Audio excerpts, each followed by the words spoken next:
especie de guerra comercial que ha iniciado el presidente Trump contra países aliados de los Estados Unidos,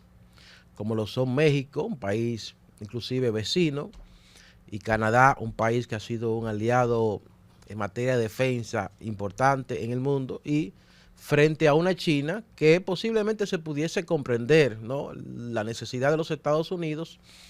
de generar las condiciones que reduzcan el crecimiento económico y que afecte el aparato industrial de China, porque la élite norteamericana considera que China tal vez se ha aprovechado de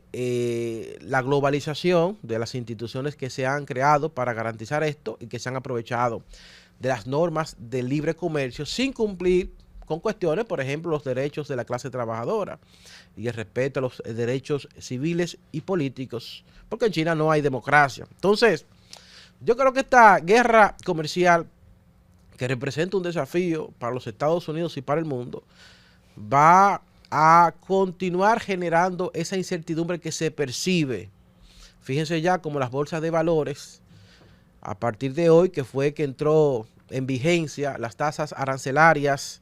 anunciadas por el presidente Trump, tuvieron una caída importante, y también vemos ya como los principales agentes y centros que le dan seguimiento a los temas de la economía mundial proyectan una reducción en el crecimiento económico del mundo. E inclusive, en el caso de los Estados Unidos, ya se habla de la posibilidad de que allí haya una situación de reducción significativa de crecimiento económico. Todo esto producto de la incertidumbre que está generando estas políticas y estas decisiones del presidente Trump. Señores, hablamos de tasas arancelarias que en el caso de México y Canadá pudiesen oscilar por el 25%, que impactará a esos más de 700.000 millones de dólares que México exporta a los Estados Unidos, y a esos más de 600.000 millones de dólares que los canadienses importan o exportan a los Estados Unidos. En el caso de China, las exportaciones chinas a los Estados Unidos el año pasado rondaron los 500.000 millones de dólares. Hablamos exportaciones sobre productos fundamentales y sobre cuestiones como los automóviles. En el caso de México, que produce más del 80% de esas camionetas pick-up que se utilizan en los Estados Unidos, por lo que se habla de que estas pudiesen tener un incremento en su valor en el mercado norteamericano que pudiese alcanzar hasta los $12,000. Pero también hablamos de que desde México se exporta a los Estados Unidos vegetales, equipos electrónicos, los cuales tendrán un incremento en el precio que va a pagar el norteamericano en las tiendas, en los supermercados y en los dealers donde se distribuyen estos vehículos. En momentos en que la economía de los Estados Unidos hay una inflación que supera el 3%, por encima de las expectativas. Entonces, con todo esto, además de la incertidumbre y del incremento de los niveles inflacionarios, hablamos de que ya los niveles de consumo en la sociedad norteamericana se están reduciendo por el temor que tienen los ciudadanos frente a la posibilidad de que en el corto plazo haya una especie de congelamiento en esa economía en términos de crecimiento. Vi un informe ahí que hablaba de que más del 50% de los niveles de consumo en la economía norteamericana son de aquellos que representan el 10% de la población que más recursos económicos tiene. Hablamos de que la clase media, de la clase media para abajo, han reducido su consumo en términos de compra de productos, de vehículos, de equipamientos electrónicos y todos los elementos propios de la dinámica económica y comercial en los Estados Unidos de América. Lo cual veremos que va a impactar en los niveles de popularidad del presidente Trump, porque dentro de ese conjunto de situaciones y elementos que impactaron y afectaron las posibilidades de los demócratas mantener el poder, lo fue la situación de la inflación que impactó el precio de los productos. Y Trump aprovechó esa situación para prometerle a ese electorado de que si él llegaba a la presidencia iba a enfrentar esa inflación. Sin embargo, Lo que ha pasado es todo lo contrario. Se ha venido incrementando la inflación y lo que se vislumbra en el corto y mediano plazo es de que la inflación en los Estados Unidos se dispare con estas tasas arancelarias que van a impactar directamente en los precios de las importaciones que realiza los Estados Unidos desde Canadá, México y China. ¿Qué esperar de todo esto por nuestras economías?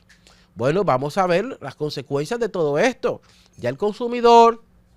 norteamericano ha reducido sus posibilidades de gastar allí, pero también pasará esto en México y en Canadá, porque eso va a impactar la economía de México y va a impactar la economía de Canadá, por lo que posiblemente veremos reducirse los flujos turísticos hacia países y destinos paradisíacos como la República Dominicana, y posiblemente veremos la reducción de la inversión extranjera que surca países como el nuestro, que el año pasado logró atraer más de 4.000 millones de dólares. A pesar de todo esto, considero que la República Dominicana debe ser optimista, aunque el gobierno debería desde ya hacer el plan necesario que permita que nuestra economía resista los embates de todo esto y generar una especie de amortiguamiento, de manera que las afectaciones o los daños que ocasionen a nuestra economía sea lo más mínimo posible, hasta que por los predios de la Casa Blanca haya una rectificación de esas políticas arancelarias y de afectar el libre comercio y esta globalización que ha permitido que nuestras economías se integren y que los comercios representen un pilar fundamental en cuanto a las posibilidades de nuestras naciones desarrollar proyectos en común para generar la riqueza con la cual incrementar las posibilidades y la calidad de vida de nuestra gente. Por otro lado, quería referirme a la situación a lo interno del PLD brevemente, Danilza. Esa comunicación de Abel Martínez, con la que él manda la señal de que está vigilante a todo el proceso, de que él no se ha retirado políticamente, de que hay un Abel Martínez que está presto a echar el pleito al interno del PLD, de que hay un Abel Martínez presto posiblemente, inclusive, a cobrársela a un Francisco Javier García, porque eso que le hizo Francisco Javier García solo pudiese equipararse con lo que dijo aquella vez Miguel Vargas Maldonado en la campaña de Hipólito Mejía, de que él no se iba a subir en una patana. Y eso impactó en la campaña del presidente Mejía en el 2012. Entonces, eso que hizo Francisco Javier García en ese proceso electoral pasado, de enviar una comunicación haciendo pública su renuncia como uno de los jefes de la campaña electoral del Partido de Liberación Dominicana y de Abel Martínez, eso tendrá consecuencias en el corto y mediano plazo. Y por eso yo creo que Abel Martínez está decidido, primero, a intentar ser el candidato presidencial de ese partido, lo cual está supeditado a una serie de condiciones que deberán estar ahí, pero también decidido a impedir que lo sea Francisco Javier García, por lo que muy posiblemente las puertas a un nuevo desprendimiento del PLD estén ahí abiertas por la posibilidad de que Abel Martínez decida irse de esa organización